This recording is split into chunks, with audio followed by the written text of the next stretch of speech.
off the heels of the exciting TLC pay-per-view put on by SmackDown last night, we get Monday Night Meh. Why you do this to me, Raw? Every time I'm like, man, I'm really excited to watch Raw. And then the Raw you give me is like hot garbage. Alright, let's talk about some of this stuff.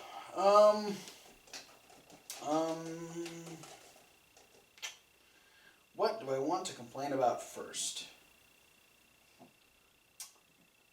The things that were just kind of there. Like Alicia Fox versus Bayley. Because apparently something that was said on the pre-show. Yeah, what I got was... Dear WWE, nobody fucking watches the pre-show. Yeah, apparently it was... Sorry. Bayley was giving one of her new little, like, plushie bears to Cedric Alexander. Oh. And Alicia Fox got jealous, and so then Alicia Fox wanted to fucking kill Bayley. Bayley won the match. We also had the tussle in Texas, all because Titus O'Neil didn't get that part in a movie. Mark Henry beat Titus O'Neil.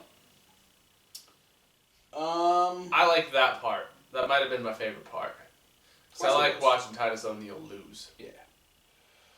Okay. I put that on my hobby list when I'm like doing like online like profiles or like filling out resumes. What are you interested in? Like filling out applications and stuff. Like hobbies. Watching Titus O'Neil lose. That's a good hobby. We had 2 cruiserweight matches. We had the on Raw debut of Jack Gallagher, which was fun, even though he had a less impressive match against R.A. Daivari than he did last week on 205 Live. He did a whole whopping 6 moves, got beat up most of the match, and still won. Well, because he's Jack fucking Gallagher. Yeah. We had Rich Swann take on T.J. Perkins, which was probably the best match of the night. They had a really fun cruiserweight match that Rich ended up picking up the win after... TJ went for a springboard and caught a Rich kick out of the air. So, yeah, Rich Swann picking up the win there. He'll actually be giving Brian Kendrick his rematch tomorrow night on 205 Live. So I'm looking forward to that because that'll be... Cruiserweight guys move quick. Yeah. Yeah, no, they were saying that Brian Kendrick didn't waste any time. He like immediately wants his rematch. So that's where we're going. We don't have to wait 2 weeks to the next pay-per-view. Okay, so yeah, we had Enzo and Cass. Oh, yeah. This is an overarching storyline. Yeah, we covered a good portion. We had 2 of those, and then we had like a few. It was weird. Okay, so Enzo and Cass are back there like talking, hanging out like they do. They're a tag team. It's cool. Then all of a sudden, there's a door slam, and then there's an arguing Rusev and Lana. And Enzo decides that he wants to go over and stand up for Lana. Cass tells him not to, but he goes over and does it anyway. And Rusev gets mad. And Lana ends up throwing the ring at the wedding ring, not the wrestling ring. Because that'd be something to talk about. That'd be impressive. Lana takes off her ring, throws it at Rusev, because Rusev says, oh, maybe you deserve to be with a pathetic man like him, and blah, blah, blah. So then he storms off. Enzo tells Cass, hey, I'm going to deal with this. Go hang out for a second. I'm gonna talk to Lana. And he, like, consoles Lana, and Lana invites him to her hotel room. We come back for another segment backstage. Yeah. And Enzo is singing. Yeah. Yeah. This is an hour later, he walked 10 feet back over to where him and Cass were standing to let Cass know that he was going to Lana's hotel room because Cass can't hear 10 feet away from him, apparently. Yeah, because literally they were right back where they were standing during the first segment. Yeah. It was... and Cass tells him, hey, it's I know it sounds good, but don't do it. It's just going to be a whole lot of trouble. And then apparently it took the full hour for Enzo to walk the 10 feet because Lana is already at her hotel room and sends a picture to Enzo. Of just her face, though. It's her face and, like, part of her chest, just alluding to illicit photos that she's going to be sending Enzo. So Enzo decides he's going to run off, get dressed up and go. He ends up running into an issue where his Uber driver can't find him. This is in another segment now. Yeah, this is all spread out throughout the entire night. He's complaining that his Uber driver can't find him. I'm pretty sure he's in the same outfit as he was. No, he actually... Did he get changed? Okay, because he was kind of in, like, ring gear when they were back there, and then he got into leather pants and a cutoff shirt and a leather jacket. So, it was real quick attire change.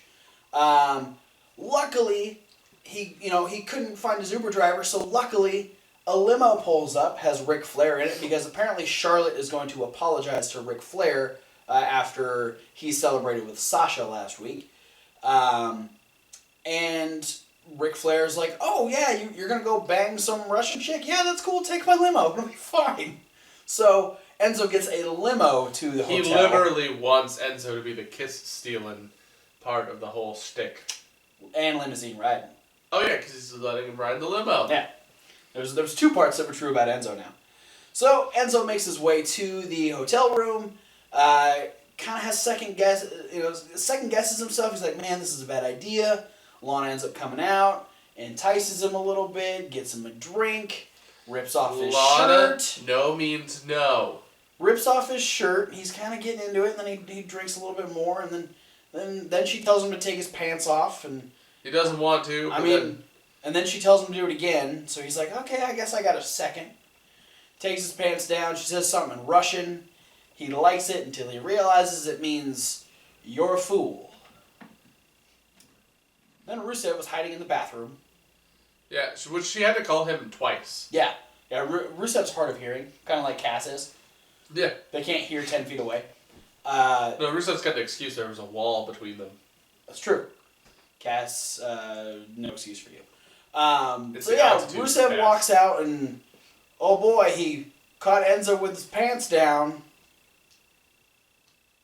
I see what you did there. Yeah. And then proceeds to beat the high holy hell out of Enzo throughout the entire hotel room.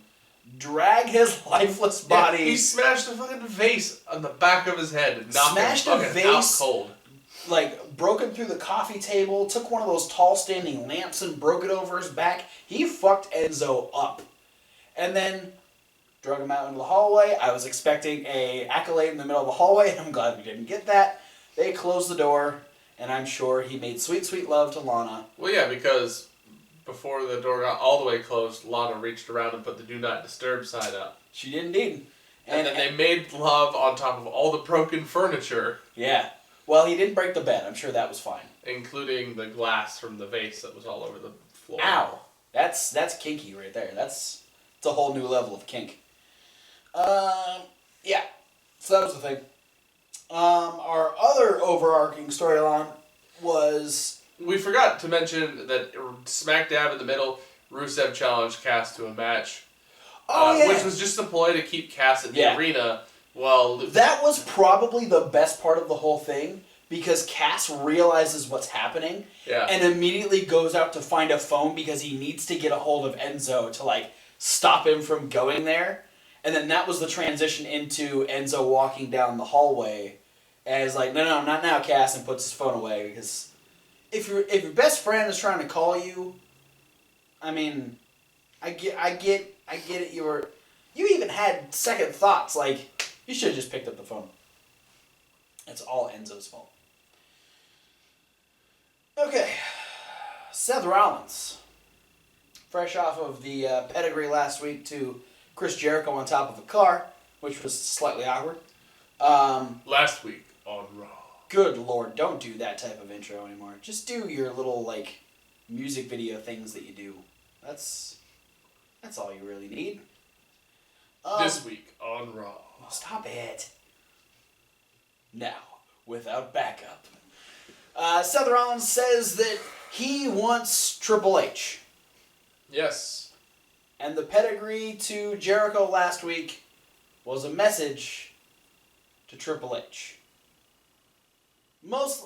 It made sense when he went through it. It was like, when you map it out, it makes total sense. Yeah, it makes sense because he's like, okay, how do I get to Triple H. Okay, well, I have to take the title away from Owens. Well, how do I take the title away from Owens? Oh, I have to get rid of Jericho. So, in hindsight, it works. Yeah. But the fact that it wasn't, I guess it still was technically in revenge for the screw job the week before. But yeah. So now we're focusing. It's just Rollins killing two birds with one stone. Yeah. So now we have Seth Rollins on this path. He is going after Triple H. He's running down like what he wants to do, and then Owens ends up coming out and calls Seth stupid, and Seth tries to poke fun at him and Jericho's issues, and Owens is like, oh well, if our friendship is so bad, why did I go out and get Jericho 3 Christmas presents? That's how good of a friend I am. And those 3 Christmas presents were, first, he got a United States Championship match for Jericho against Roman Reigns for tonight. He also got a match where Jericho gets to get his revenge on Seth Rollins at Roadblock. And then he also got a match for Seth Rollins right now. And that being against the Big Show. Or as I like to call him now, the Medium Show. Medium Show, because he's less than 400 pounds now. First time since the 90s. That's ridiculous. He's like 390, something like that? Yeah. Big Show looking trim. So Big Show comes out, throws Seth around a little bit. Seth throws some knees. Owens yells a lot, and that pisses off Big Show. So Big Show chokeslams Owens, walks away. And then he claps when Seth wins. Yep. And then Seth hit a thrust kick and then a pedigree on Owens. We then saw Owens complain to Mick Foley, who didn't really give a shit, and told him he was still going to have his match with Sami Zayn. Yeah, that was another thing. He tried to tell Chris about all the presents he got him, and Chris didn't really care. Owens went out and had his match with Sami Zayn. He won. I mean, it was a match with Sami Zayn. You know, the thing that we've been trying to get away from? It happened. Yeah. Because Sammy wanted a match with Braun Strowman. Yeah. Like, you have like 40 other people on the Raw roster. Curtis Axel. Bo Dallas. Jinder Mahal. Any of the cruiserweights. Any of the cruiserweights. Neville. All 3 members of the New Day who didn't wrestle. The Nudie. The Shining Stars. Enzo. You could have saved Enzo's life. Goldust. R-Truth. We could do this. But no. All 3 minutes. You decided to go with the person who we've been trying to distance from Sami Zayn. Literally giving them a match earlier this year, calling it the final encounter.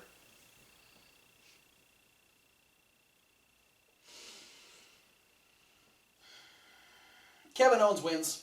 Hits a desperation pop-up powerbomb, even though he got exploder suplex into the barricade just before that. And then crumbles on top of Sami and pins him.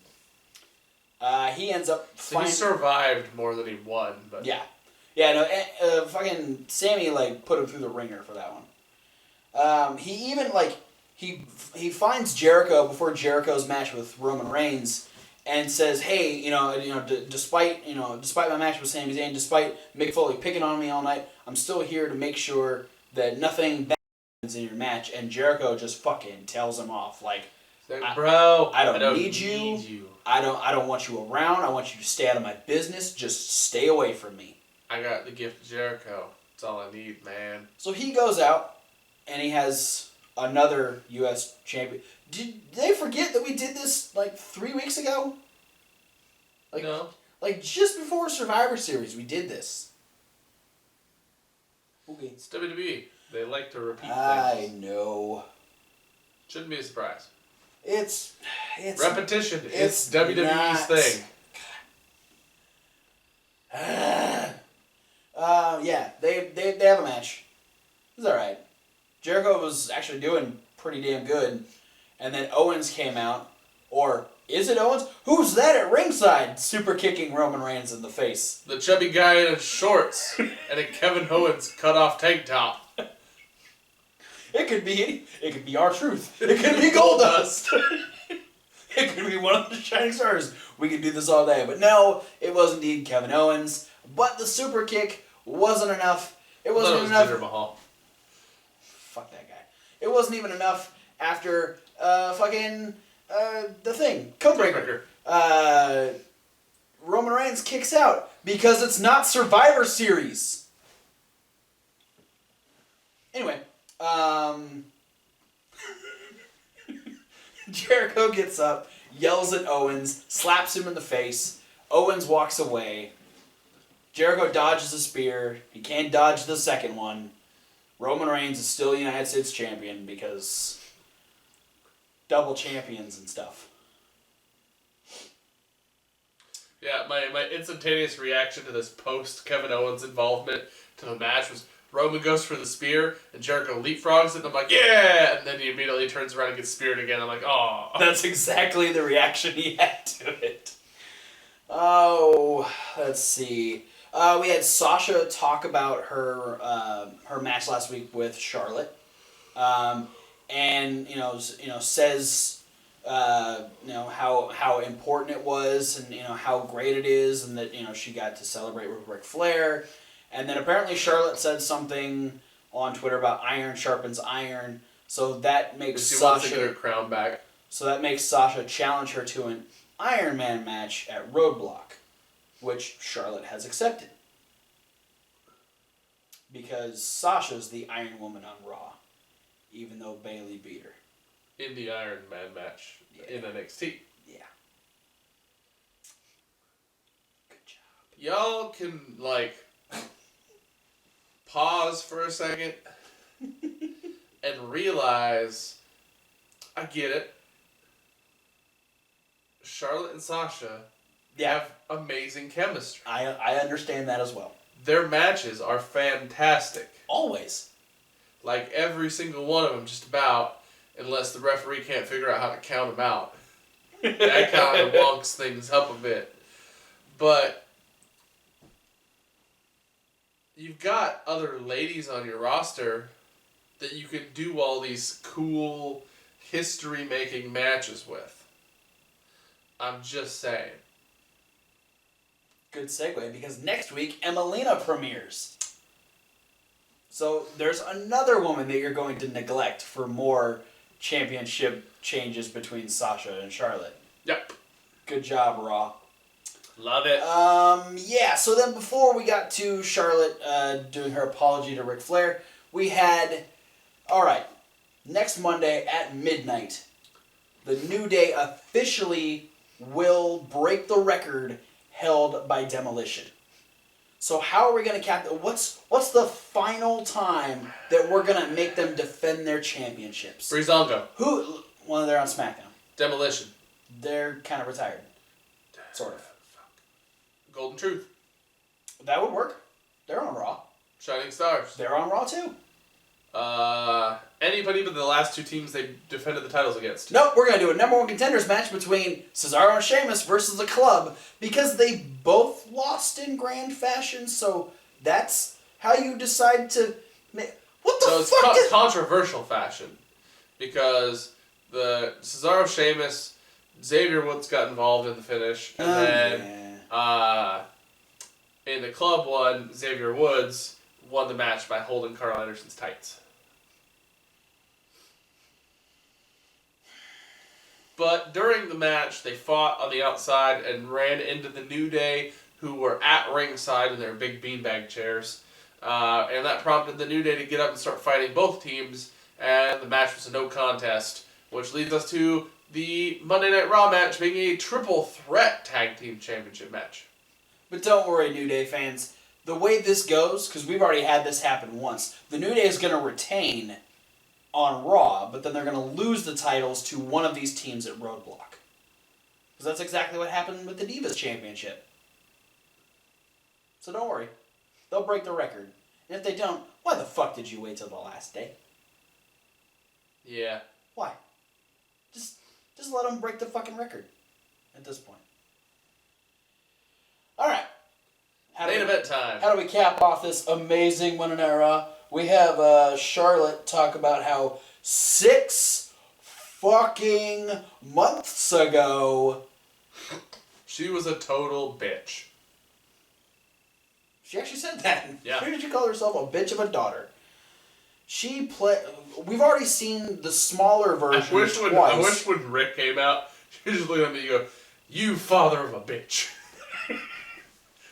They've already showed the condensed version of what happened back in May of when Charlotte told Ric Flair to leave the ring and not help her because she didn't need him. But just in case we didn't remember that really awkward promo from 6 fucking months ago, Charlotte decided to play the extended version. Thank you, Charlotte. You're so gracious to us dumb WWE fans. So, the only time I ever thought going back that far was acceptable was when CM Punk refeuded with Randy Orton. And he's like, remember that time like 2 years ago? You cost me the world title. You punted me on a pay-per-view before I could have my match. Oh, man.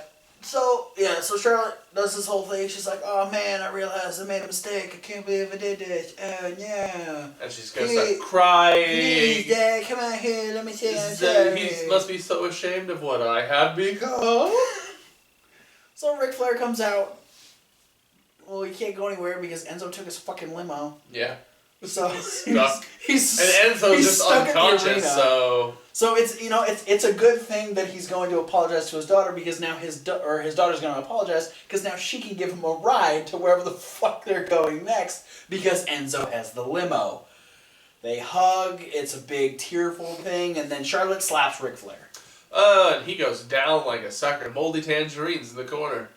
Ironically, he is Ric a Flair's sack of tangerines. skin is the color of a sack of moldy tangerines. He goes down. He's a fucking bubbling, gurgling mess of tears and old man flab. So Sasha runs down and proceeds to get the shit kicked out of her.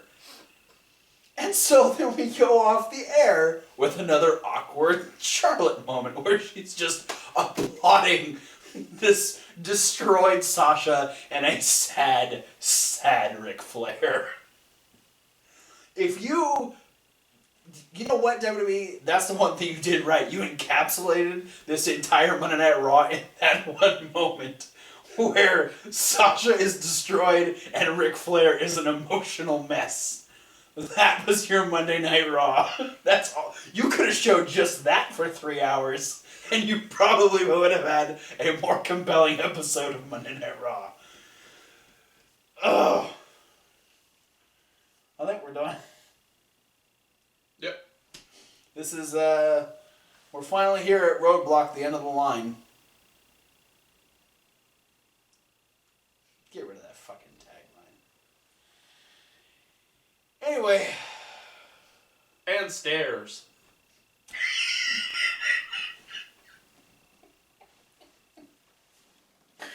Oh my god. Oh. Thanks for watching. Don't forget to like, comment, subscribe. Click the links. There's a lot of them. Social medias. Listen to it on podcast. SoundCloud link. Check out the TLC review. Yeah, and Indie News. It's in the playlist, which is over there. Unless you're on mobile device, then it's down there. Other videos are over on Reasonable Wrestling Fans. Reasonable to W like wrestling. You're going to get to see me get shot by professional wrestlers here pretty soon. You also see me get all this other fucking violence. It's always violence to me. It's bullshit. I hate this. Yeah. I had to drink gross milk. You did get hit with a chair. Oh, twice. So, I mean... Like 1.5 times, really. Yeah. But when chops are online, it's always me. Yeah. This is bullshit. You can't see the other one unless you go way back on this channel and find our Ultima Lucha 1 punishment video. So, well, just type that in the search bar. Yeah. Reasonable Wrestling, or Wrestling Rundown, Ultima Lucha 1 review. Review. Yeah, go with review. You'll find it. But yeah, thanks for watching. See you. Hopefully SmackDown's better. Oh, you can almost guarantee it at this point. Yeah. They'd have to fuck up big time if they didn't. That's not a challenge. Don't fucking do it. Yeah, we do not need a 2-hour Baron Corbin-thon. He's gonna hit everyone with chairs. For 2 hours. He's even gonna do it on 205 Live. We still have a name for that video. Name it in the comments, please. Yep. We'll try and pick one tomorrow. Fuck Monday Night Raw. Suck it.